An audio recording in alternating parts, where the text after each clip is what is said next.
in yourself and in your observation of people that you've worked with, did you ever sense that just being hard driving was it was great, but it was limiting?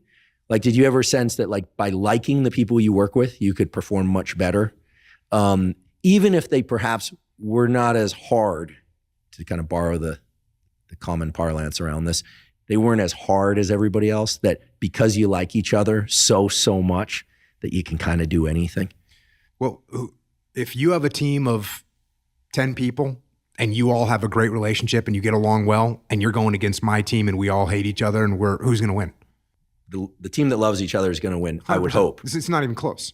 It's not even close. As a matter of fact, if you work for me and you don't like me, what kind of performance are you going to give me? It's going to be tough. What if you love me and I've looked out for you and I've done everything for you and I've taken care of you? What kind of performance are you going to give me? Yeah, I'm like everything a dog, I'd die for you.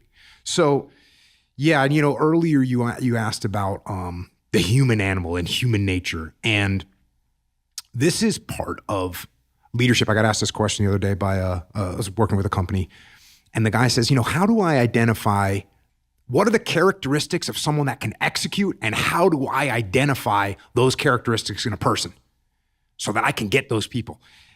And I said, well, first of all, the characteristics are the characteristics that everybody's, obviously someone that's driven, someone that can communicate well, someone that's going to make things happen. Those are pretty simple to know. We know what they are. How do you identify them? It's pretty simple as well.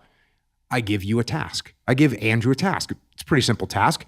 If you get it done, cool. Give you a little bit more complex task. Do you get it done? Yes. I give the same task to Fred. He doesn't get it done. He comes back with a bunch of questions. He slow rolls it. He's got all kinds of excuses and problems. I give you an even more complex task. You come back, you get it done. And then I'm going to realize, okay, Andrew's the guy that makes things happen. He's a guy that can actually execute.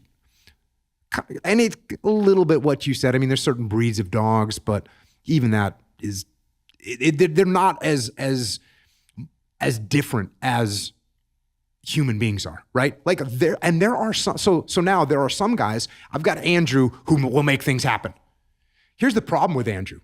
When I say, hey, Andrew, here's this nebulous idea that I have. Can you turn this into a reality? And you're like, where do I start? I'm not sure where you want me to go. Meanwhile, I gave it to the guy that didn't make anything happen with specific tasks that I gave him. And he comes back and says, I say, hey, I got this nebulous idea. Can you see what he goes, oh yeah.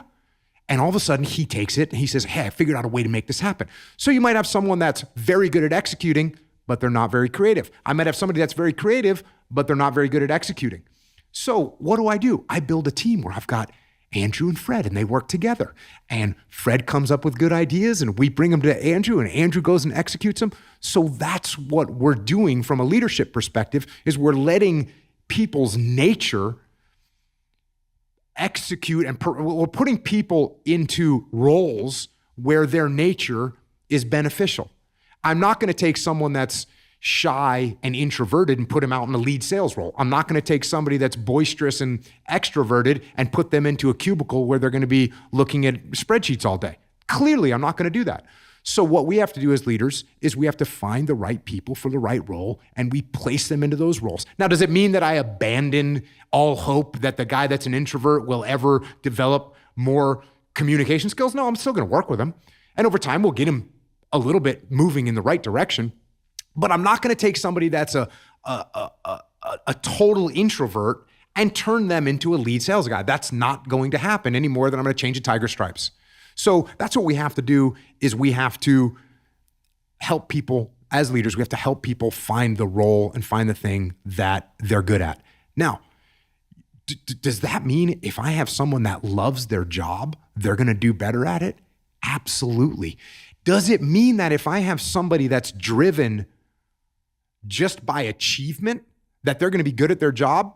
No. In fact, well, they can be. There's going to be certain roles I can put them in. Right? If I've got a sales number I need to hit, and Andrew's super into achievement, he wants to be the golden child and wants to have his picture on the magazine that we put out about our industry.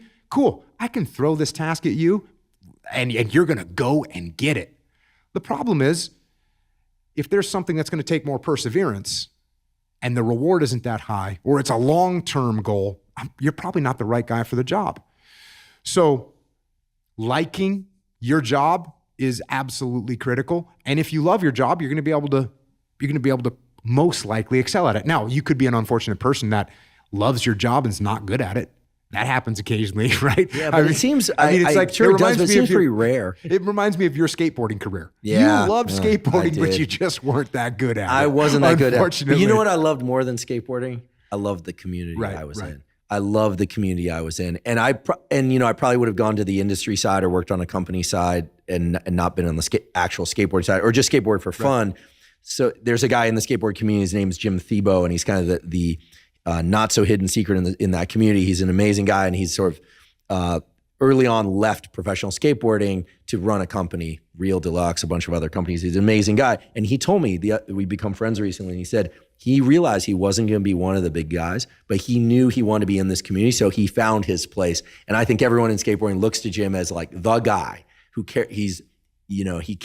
he truly cares about the sport and about the people. And so he learned to kind of just wrap his arms and his heart around the whole thing, and it just works. And so I do think everyone has a certain place in a community or in a team.